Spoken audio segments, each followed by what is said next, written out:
ഞാൻ പഞ്ചാബിൽ നിൽക്കെ ഒരു സമയത്ത് പെട്ടെന്ന് ഒരു ഇടുക്കിക്കാരൻ്റെ ചേട്ടൻ്റെ 27 ലക്ഷം രൂപ കടബാധ്യത നീങ്ങിയ ഒരു സാക്ഷ്യം എനിക്ക് കാണാനിടയായി.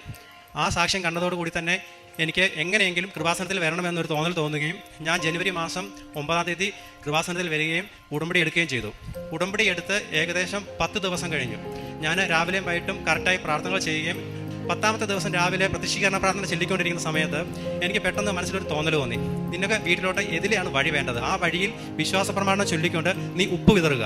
ഞാൻ രാവിലെ ഒരു 7-7:30 ആയപ്പോഴത്തേക്കും എനിക്ക് എവിടെയാണോ വഴി ആവശ്യമുള്ളത് അവിടെ ഞാൻ ഉപ്പ് വിതറുകയും അതോടൊപ്പം തന്നെ ഞാൻ ആ വ്യക്തിയുടെ വീട്ടിൽ എനിക്ക് തോന്നുന്നു ഞങ്ങൾ എന്നൊക്കെ ലീവിന് വന്നിട്ടുണ്ടോ അന്നെല്ലാം പോയി ഞങ്ങൾ വഴി ചോദിക്കുമ്പോഴെല്ലാം പറയുന്നത് ഈ ഒരു വഴിക്ക് വേണ്ടി നിങ്ങൾ എൻ്റെ വീട്ടിൽ കയറരുത് എന്നാണ് അദ്ദേഹം പറഞ്ഞുകൊണ്ടിരുന്നത്. ഞാൻ ഒരു സാക്ഷ്യത്തിൽ കേട്ടാണ് അമ്മയുടെ കാശുരൂപം കയ്യിൽ പിടിച്ചാൽ അത് ആയുധവും കഴുത്തിലിട്ടാൽ അത് ആഭരണവും എന്ന്. ആ ഒരു സാക്ഷ്യം എന്നെ ഒരുപാട് സ്പർശിച്ചു. ഞാൻ അമ്മയുടെ ഉടമ്പടി കാശുരൂപം എൻ്റെ കൈകളിൽ ഏന്തി ഞാൻ ആ വീട്ടിൽ ചെന്ന് അദ്ദേഹത്തിനോട് ചോദിച്ചു, എനിക്കൊരു വഴി വേണം. അപ്പോൾ അദ്ദേഹം എന്നോട് പറഞ്ഞത്, ഞാൻ നിനക്ക് വഴി തരാം, എന്തിനാണ് നമ്മൾ തമ്മിൽ വൈരാഗ്യം എന്ന്. അപ്പോൾ അദ്ദേഹം പറഞ്ഞ വഴി എന്ന് വെച്ച് കഴിഞ്ഞാൽ എൻ്റെ തോടിൻ്റെ സൈഡിൽ കൂടെ വഴി തരാം എന്നാണ് പറഞ്ഞത്. അപ്പോൾ ആ തോടിൻ്റെ സൈഡിൽ കൂടെ വഴി തന്നു കഴിഞ്ഞാൽ ഞാൻ ആ തോട് കെട്ടുന്നതിന് എനിക്ക് തോന്നുന്നു കുറഞ്ഞത് 6 ലക്ഷത്തി മേളിലായിട്ട് എനിക്കൊരു എമൗണ്ട് ആവും. അത് കൂടാതെ വഴിയുടെ എമൗണ്ട് അവർ പറഞ്ഞത് 20 ലക്ഷം രൂപയാണ്. അങ്ങനെ എനിക്ക് ഇദ്ദേഹം എന്നോട് പറഞ്ഞു, ഇതിനെ ഞാൻ ആ തോടിൻ്റെ അതിലുള്ള വഴി കാണിച്ചു തരാമെന്ന് പറഞ്ഞ് എന്നെ കൂട്ടിക്കൊണ്ട് ആ തോടിൻ്റെ സൈഡിലേക്ക് വന്നിട്ട് അദ്ദേഹം അവിടെ നിന്നില്ല. അദ്ദേഹം പിന്നെ മുന്നോട്ട് പോയി ഞാൻ പറഞ്ഞു തോടിൻ്റെ ഇതിലെയാണല്ലോ നിങ്ങൾ തരാമെന്ന് പറഞ്ഞ്.